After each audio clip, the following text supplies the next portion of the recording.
Hi guys, চলো তোমাদের কাছে আজকে আমার বিখ্যাত সেই পুডিংয়ের রেসিপিটা শেয়ার করি। কিভাবে আমাকে সেই বিখ্যাত পুডিংটা আমার নানু থেকে নিয়ে আইডিয়া নিয়ে আমার আম্মু বানিয়ে দেয়। চলো, এই যে প্রথমে নিবা বিটরুট, রূপা, আলু কুচি কুচি, আর মুরগি, আর একটু মিষ্টি কুমড়া কুচি নিবা।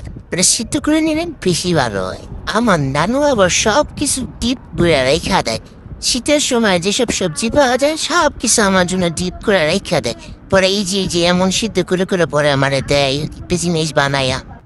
আচ্ছা, পরে একটা ডিম নিবা, তারপরে এই ডিমটারে কুচি কুচি কুচি কুচি কুচি কুচি করে ডিমটারে ফেটবা।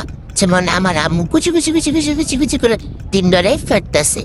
এই ডিমটার ভিতরে আবার সব আমরা আস্তে আস্তে দিন। পারলে একটু লবণ মশলাও দিয়ে দিও। তুমি ঝাল দিও না, কিন্তু আবার একটু লবণ দিয়ে দিও। তারপরে এই যে দেখো এমন ফেনা হয়ে গেছে, যখন যত বড় তত ফাটবে, তত ভালো হইব। ফেনা ফেনা হওয়ার পর সমস্ত আস্তে এখানে আমার আম্মু দিয়ে দিতেছে আলু, তারপরে বিটরুট দিব, মিষ্টি কুমড়া দিব, তারপরে লুপা দিব, তারপরে চিকেন নিব। চিকেন আমার এখানে কিপটার মতো মিশে, কিন্তু যাই হোক এরকম কুচি কুচি কুচি কুচি করে দিলে অনেক হইয়া জায়গা। তবে সবগুলো আবার কুচি কুচি কুচি কুচি করে মিক্সড করবো, একদম সুন্দর মতো মিক্সড করবো, যাতে করে সব মিশিয়ে যায়। আর যারা এরকম সবজি পছন্দ করে না তাদের জন্য এটা খাওয়াইতে পারেন ভালো মতো। কিন্তু আমি আবার সবজি অনেক পছন্দ করি। আমার আম্মু আমারে যে কত সবজি সিদ্ধ করে করে দেয়, ডাটা শাক, মাথা শাক, আমি সব খাই, কিচ্ছু বাদ দিই না, আমি সব সবজি খাই। সবজি আমার অনেক পছন্দ। কিন্তু তোমরা যারা সবজি পছন্দ করো না তাদের জন্য এইটা অনেক ভালো হইব, মজায় মজায় খেয়ে ফেলতে পারবা। তারপরে একটা স্টিলের কিছু নিয়ে নি বা জুতো, এটা ঢাইকা রাখতো বুঝতো। এখানে আমার আম্মু একটা পলিথিন ভিজাইয়া তারপরে এই বক্সের ভিতরে দিয়ে দিছে। তো ভিজাইয়া দেওয়ার কারণ হলো নাইলে পলিথিনে ঠিক করে সেট হবো না, এখানে ভিজাইয়া দিছে। আর এই যে তারপরে হলো গিয়ে এই সব কিছু এর ভিতরে ঢাইলা দিল, কারণ বাটির ভিতরে দিলে অর্ধেক বাটির ভিতরেই থাইকা যায়, আবার কাঁসায় কুসায় নেওয়া লাগে।